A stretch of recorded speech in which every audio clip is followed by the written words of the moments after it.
Unya dito sa Kapitolyo na sa balita karon, as the June 30 turnover nears, Governor-elect Pamela Pam Baricuatro's transition team continues to face difficulties in accessing necessary key documents from the outgoing Capitol administration, raising concerns about transparency and readiness, mga higala. Nagpabilin nga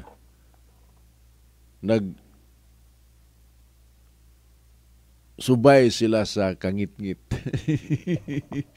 nag sa ano pag naikaraan nga binisaya ani pagpahimutang ni nindot paminaw. Nagdahoy raw sa kangit-ngit mga higala ang transition team ni umaabot gobernador sa lalawigan sa Sugbo, Pam Baricuatro. Bisag nagkaduol na ang katapusang adlaw sa Hunyo. Kay lisod kayo ang pag-access sa mga gikinahanglan nga mga dokumento gikan sa outgoing Capitol administration. O nagpaisa sa kabalaka may tungod sa kanabang transparency ug sa ila pong readiness, no? Pidasad amot na tiwason tani. Tiwason tani mga higala. Unya, may bisita si lang na to, presumptive Governor Pam Baricuatro sa Office of the Vice Governor and other offices dito sa Legislative Building ni atong kagapon actually. Ug mipadayag sa iyang disappointment mga higala. Gumikan sa kakuwang sa cooperation sa administrasyon karon. Matod pa ni Pam Baricuatro, ask her nothing. Naglangoy mi on our own, treading waters. Matod pa niya. Lahi sa City Hall nga si Mayor-elect Nestor Archibal, sige nag-meeting-meeting, nag-review sa mga dokumento sa City Hall. No?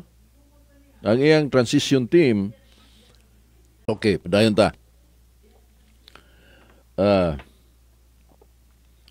Why formal turnover, mga higala? Wa pa hangtod karon na. Wa pa formal turnover.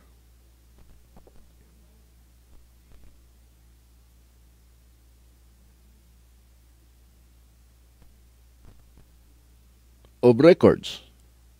Wa pa turnover of records from the outgoing administration.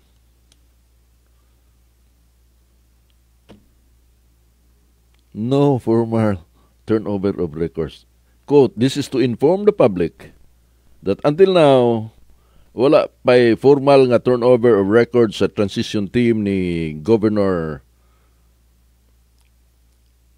Pam Baricuatro from the office of the outgoing governor.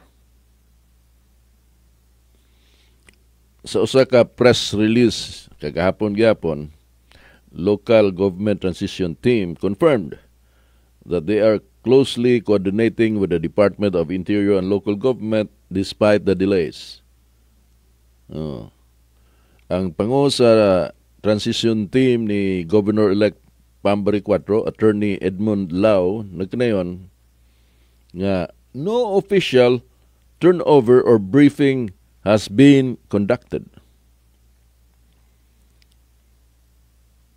Pero sila mihatag og assurance nga ang formal turnover mo padayon will proceed as of press time.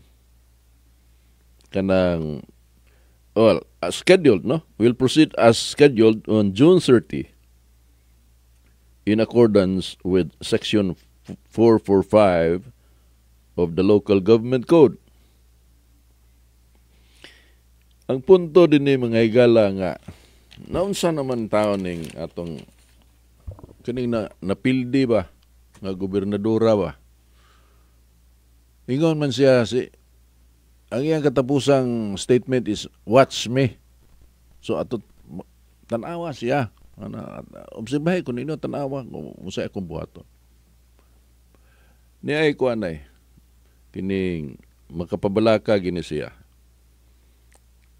Gikan mismo ni Pambari 4.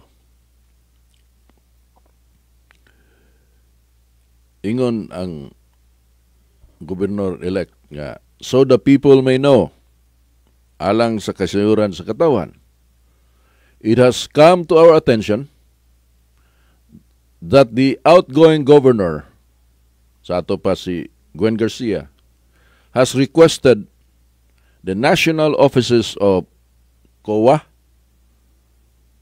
COMELEC, the DAR, mga higala, Department of Agrarian Reform, and DILG to vacate their respective offices in the legislative building kay matod pa aiming to convert the space into her personal office under the office of the Vice Governor. Ngingiga. Papawaon ni Gwen ang Commission on Audit, ang Commission on Elections or COMELEC, o ang Department of Agrarian Reform nga anaa mga higala sa building, legislative building diya sa Kapitolyo. Kay himuon niya or gamiton niya ang maong lugar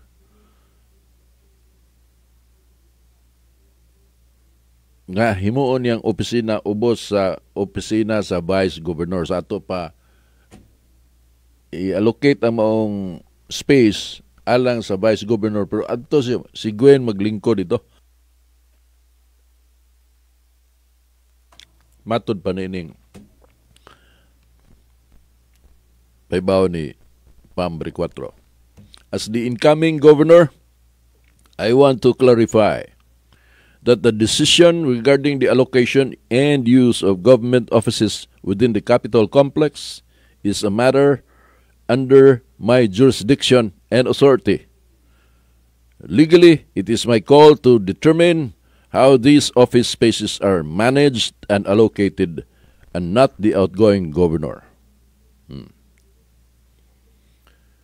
Our national agencies have been serving our constituents diligently, and their continued presence in the capital is vital. We're committed to ensuring that their operations are not disrupted nor inconvenienced, especially since they are renting space within the building. Gaabang, kaning COA, COMELEC o Department of Agrarian Reform, DAR, mga higala gaabang din Papawaon ni Gwen kay gamito niya ang lugar nga opisina sa Vice Gobernador. Adto siya mulingko dito. So siya himuon siguro na siyang consultant ni Glenn Soko. 1 year after pamana di man na mahimo gamit gawas og civilian siya na maglingkod-lingkod lang siya diha kay kuan ka na bang magbuot mo og pasudlon ko sa Vice Gobernador. Ani ko din higod. Wa man sa ko magkuan og opisina dire. Bisita man lang ko kada adlaw lang ko bisita din ani ko maglingkod-lingkod. Adto siya dito mga higala, matod pa ning suwat mismo ni Pambari 4. Sobra naman kayo ni oy. I mean, pertinag yun, wadaan yun. Nawadaan wow. Di na normally di man ko mo abot aning puntuha sa akong komentaryo. You can trace back akong record sa radio commentator, pero at this point ba murag di na magwantag yun. Grabe ha ani oy. Hantod karon wa pa nila turn over mga higala ang mga dokumento. Importante man Importante ni siya. Precisely why there is 1 month nga transition period adusa mo lingkod gyud sa katungdanan ng mga bagong napili sa kabuan. Unya na ay hulmahon nga transition team. Tanan nga aspeto sa panggobyerno na ay tao nga gi-assign diha panalitan unsa may gihimo sa natad sa agrikultura. O nay tao diha ang incoming nga mao say makig-istorya sa gi-assign sa ni Gwen nga sa siya pay galingkod alang sa kining concern sa food production sa probinsya. Daghan na. Usa di na lang usa nakapulong.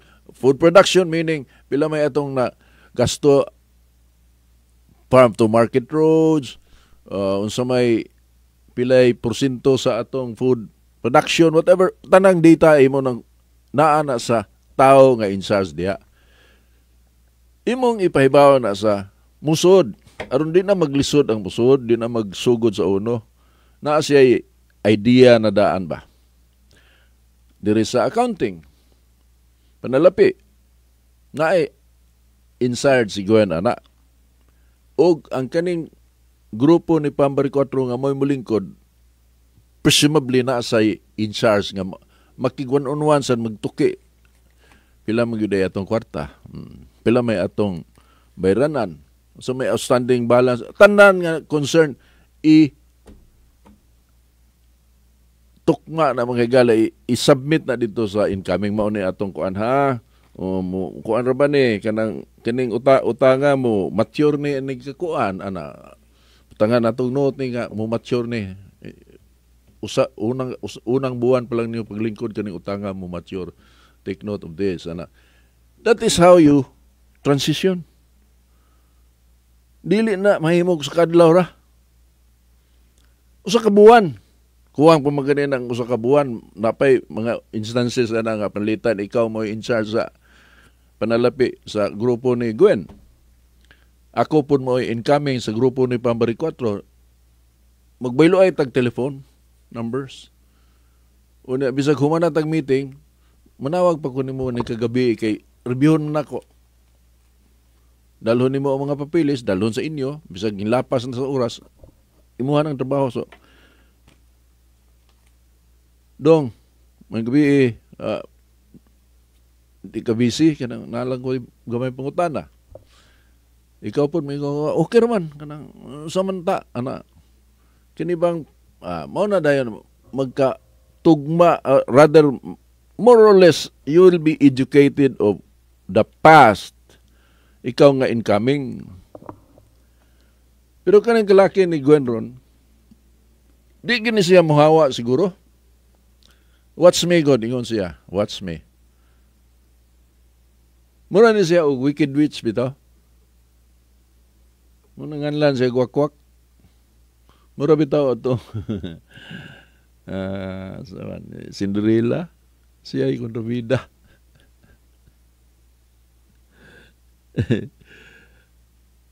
Ngilara eh. Dili man na imong personal nga gahom, Gwen. Una ikaw pa ganon sana sa video dong wa pa nang magdaog mga maybe a month before the elections. Sigurado gisang mudaog siguro. Tuingon siya nga Vox Populi, Vox Dei. Ang tingog sa katawhan, tingog sa Ginoo. The voice of the people is the voice of God. So ato nang respetuhan naa sa video niya. Unya, kay ikaw may napildi. Ay naman ang voice of God, anak. Dili ra ba pildi nga ang kanang mulabaw lang kita 5,000 ba? Close fight. Close kayo nga naman. Labaw og 5,000 ra diferensya kay tagana ng 5,000. Close fight, gatos. Dili nang libo. Pero dako sa scope ni may probinsya man. So okay, gamay ra ng 5,000. Pero kane 300,000 ka bisag ihatag pa nimo sa kasyudad, kanang karkar imo na tanan, kanang bugo imo na tanan. Zero ang kontrarya. Ako di ka po kapas dong. Syudad na ha. Imong ihatag ang tanang butante ni Gwen, di kapas. unsa may imong authority karon? You don't have any authority.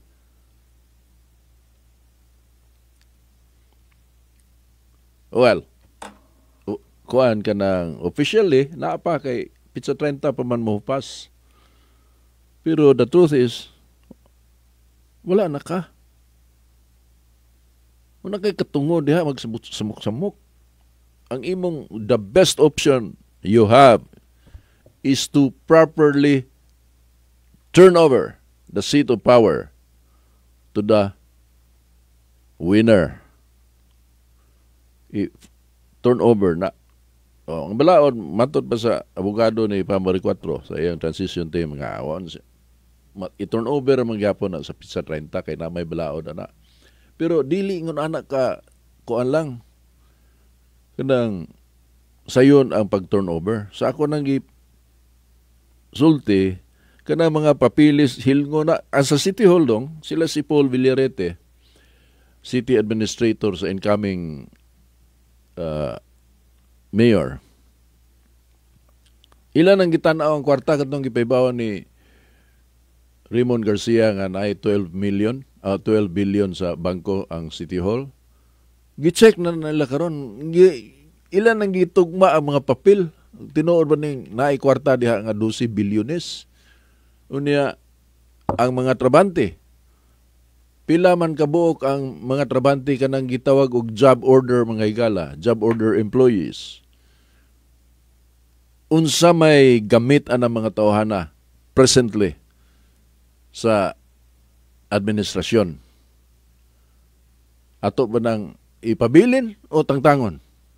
Mao na yung mga desisyon nga buhaton sa transition team. I-assess nila daan. I-assess ang kahimtang sa siyudad ubo sa administrasyon sa outgoing mayor nga si Raymond Garcia. Unsa may kahimtang? Parehara ng management good. Inig-take over din mo sa ikaw bago kang gipili nga manager. Lingkod mo dito. Normally ka nang ilisan nga manager, kamo na ka na bang kontra gusto sa gihapon ba nga pulihan. Oo. Pero imo nang amiguhon unsa may kuan na unsa may imong nagyang mga problema, ano ba? Pila may itong kwarta. Oh, na sa version ana ang manager nga imong pulihan, musulti siya nimo kay may ikog man, amigo sad mo ana ba? Ini kahumanan niyo istorya, imong i-validate ang iyang istorya tinuod ba? Na may papilis, na may paper trail. But kana simple na siya nga sitwasyon mga. It's a simple situation compared to running a government office. Kadaghang papel gikinahanglan na ng imong tanawon. Unya di ka tagdon sa mugawas. Unsa man klasiya sa di ko ka tugka kuan gyud kana bang diabolical ingnon tampunga. Evil.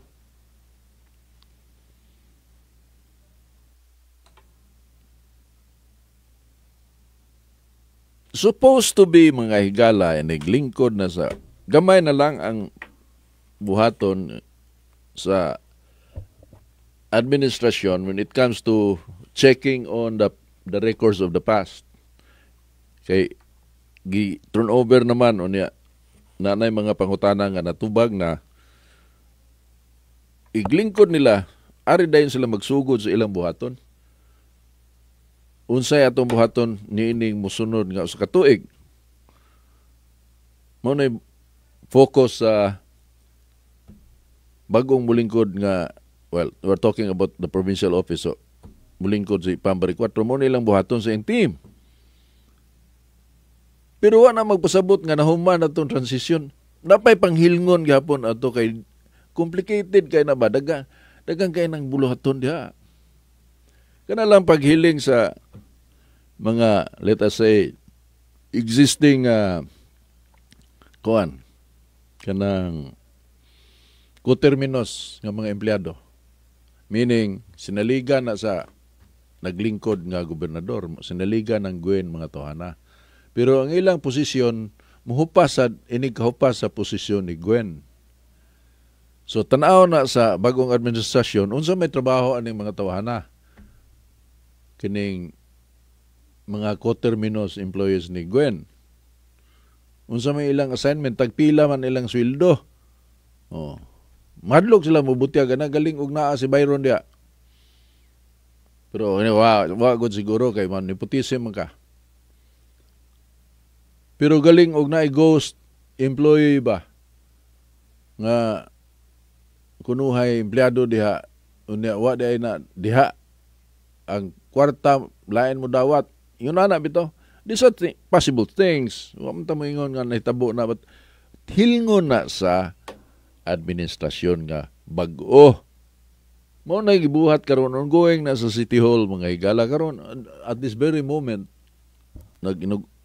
inaugurasyon na ang City Hall sa bag-ong napili nga mayor Nestor Archibal. Human karong adlaw dong mayor na gyud si Nestor ingon na kagyud og ako kinta nga niya sa atubangan sa mikropono dili na ko moingon og presumptive mayor. Automatic na gyud nga si Mayor Nestor Archibal ana ba. Pero si Pam Baricotro presumptive pagyapon si Pam kay Pubida.